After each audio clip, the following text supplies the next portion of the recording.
తాడేపల్లి వైఎస్ఆర్సీపీ కేంద్ర కార్యాలయంలో మీడియాతో మాజీ మంత్రి పేర్ని నాని మాట్లాడుతున్నారు. ఇప్పుడు లైవ్ చూద్దాం. బందోబస్తు అంతా వెళ్ళటం, ఘటనా స్థలాన్ని క్షుణ్ణంగా పరిశీలించటం, సంఘటనలో ఉన్నటువంటి ప్రత్యక్ష సాక్షులందరినీ కూడా విచారించటం, ఈలోపు అక్కడికి ఎస్పీ గారు రావటం, పల్నాడు జిల్లా పోలీస్ సూపరింటెండెంట్ గారు అక్కడికి వచ్చి అక్కడ స్థానికంగా ఎవరెవరైతే ఆ మండలానికి సంబంధించినటువంటి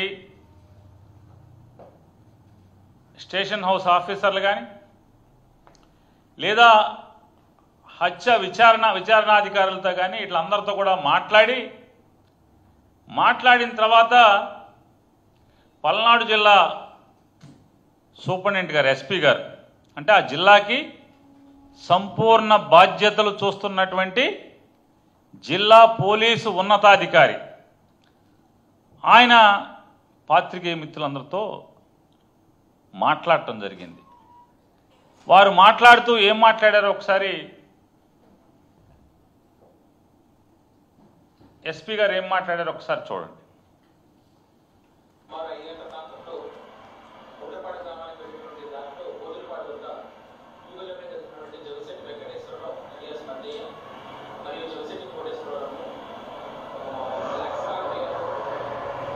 సౌండ్ పెంచండి.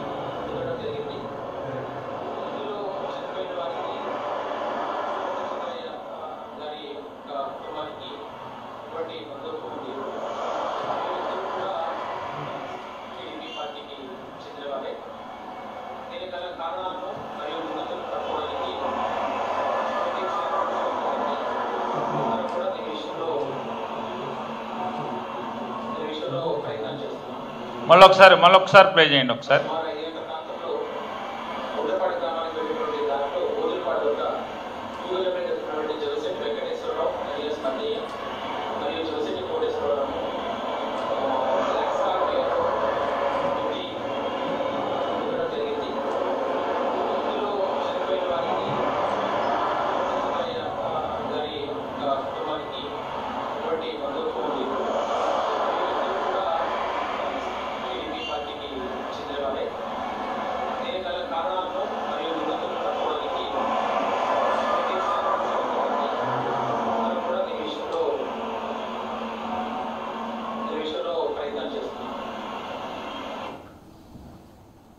సాక్షాత్తు పల్నాడు జిల్లా ఉన్నతాధికారి, ఇద్దరూ కూడా హత్య చేసిన వారు, హత్యకు గురి కాబడిన వారు, ఇద్దరూ కూడా తెలుగుదేశం పార్టీకి సంబంధించినటువంటి వారే.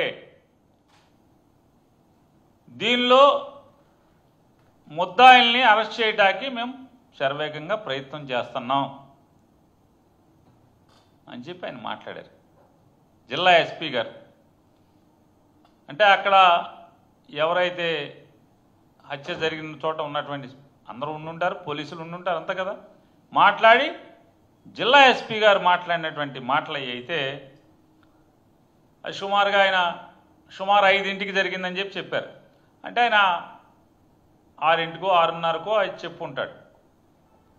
అంటే ఆ ఊర్లో ఉన్నటువంటి వారు చెప్పిన విషయాలు మర్డర్ జరిగిన సంఘటన స్థలానికి సుమారుగా గంటన్నర తర్వాత ఎస్పీ గారు వచ్చారు అని చెప్పారు.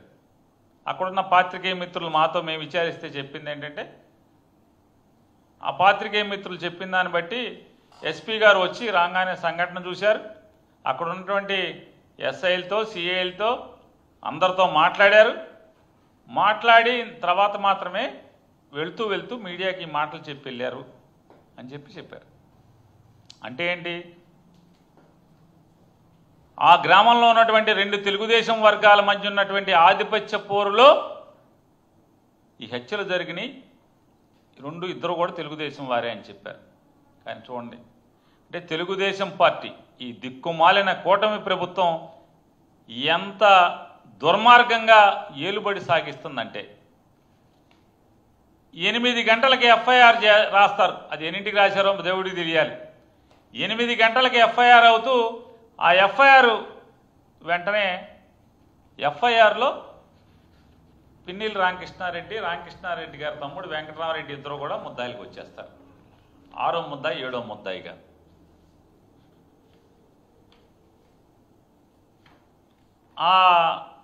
ఎవరైతే ఈ ఎఫ్ఐఆర్ ఇచ్చాడో అంటే పోలీసులకి ముందస్తు సమాచారం ఇచ్చాడో ఆ ఇచ్చినటువంటి ఆంజనేయులు గారు, ఆంజనేయులు ఆయన ఇచ్చాడు. ఆయన స్టేట్మెంట్లో చెప్తాడు, యాజ్ ఈజ్ ఎఫ్ఐఆర్లో ఉన్న నేను చదువుతున్నా. నా కొడకల్లారా, వచ్చేది మా వైఎస్ఆర్సీపీ ప్రభుత్వమే, మిమ్మల్ని బతకనివ్వం. మాకు ఎక్స్ఎమ్మెల్యే పిన్నెల్లి రామకృష్ణారెడ్డి మరియు పిన్నెల్లి వెంకటరామరెడ్డి అనువార్లు చెబితేనే మేము ఈ మటలు చేస్తున్నాం.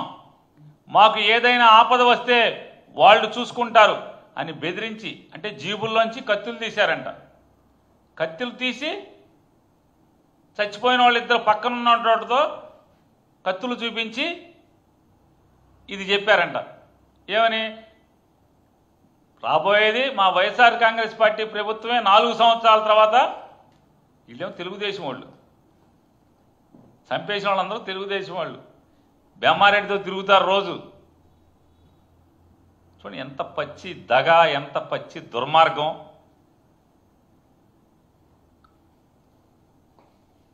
నేను చంద్రబాబు నాయుడు గారిని అలాగే లోకేష్ని ఈ పాపాల గురించి నిలదీస్తున్నాను.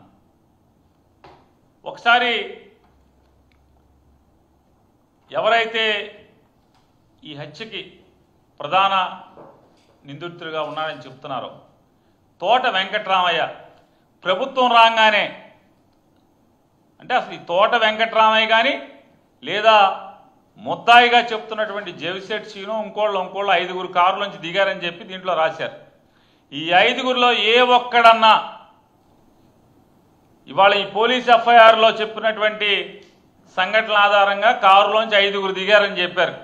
ఈ 5గురిలో ఏ ఒక్కడైనా లేదా కారు ఓనరు ఇందులో ముద్దాయిగా హత్యకి ప్రధాన కారకుడు అని చెప్తున్నటువంటి పోలీసులు చెప్తున్నటువంటి లేదా ప్రత్యక్ష సాక్షి పేరుతో ఎవరైతే ఒకరిని ప్రవేశపెట్టారో అతను చెప్తున్నటువంటి దాని ప్రకారం ఈ చెప్పే ఏ వ్యక్తి అయినా ఏనాడైనా వైఎస్ఆర్ కాంగ్రెస్ పార్టీ జెండా పట్టుకున్నారా?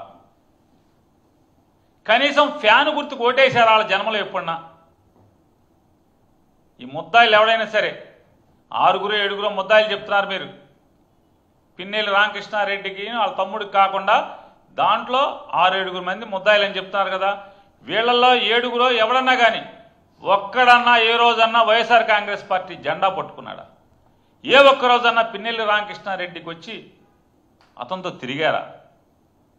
ఏ రోజన్నా కనీసం ఫ్యాన్ గుర్తుకన్నా ఓటేశారా ఆ ఊళ్ళో? మరి పిన్నెల్లి రామకృష్ణ వీడు చెప్తాడు, నా కొడకలారా వచ్చేది మా వైఎస్ఆర్సీపీ ప్రభుత్వం అంటే. తెలుగుదేశం ఓడేంటి? తెలుగుదేశం ప్రభుత్వం రాగానే తళతళలాడేంటి కొత్త స్కార్పియో కొనుక్కొచ్చాడు. ఇందులో ముద్దాయి తోట వెంకటరామయ్య. ఆ తోట వెంకటరామయ్య కారు తెచ్చి మాచర్ల శాసనసభ్యుడు, తెలుగుదేశం పార్టీ శాసనసభ్యుడు జోలకంటి బ్రహ్మారెడ్డి, ఇంటి పేరు నాకు కరెక్ట్గా తెలీదు, ఆ బ్రహ్మారెడ్డి దగ్గరికి తీసుకొచ్చి, అన్నా మన ప్రభుత్వం వచ్చింది, కారు కొన్నాం రమ్మని చెప్పాను. కారు ఎక్కమంటే కారు ఎక్కి స్టీరింగ్లో బ్రహ్మారెడ్డి కూర్చుంటాడు, ఓనర్ సీట్లో తోట వెంకటరామయ్య కూర్చుంటాడు. ఇందులో ముద్దాయి. చూడండి ఎమ్మెల్యేకి ఎంత చనువు కాకపోతే, ఎంత మోజు కాకపోతే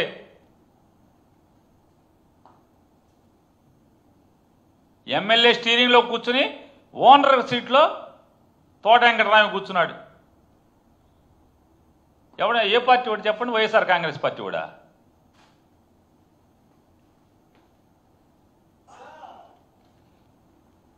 ఈ ఫోటోలు చూడండి.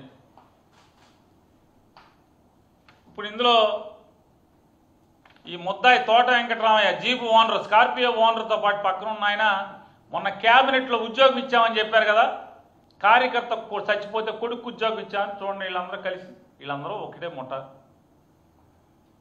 వీళ్ళేమో మా కార్యకర్త చచ్చిపోయాడు మేము ఉద్యోగం ఇచ్చామని దెబ్బలు దరుచుకుంటారు, కాలర్లు ఎగరేస్తారు. ఆ ఉద్యోగం వచ్చినాడేమో వీళ్ళందరూ కలిసి ఒకే ముఠా వీళ్ళు వైసీపీ అంటున్నారు.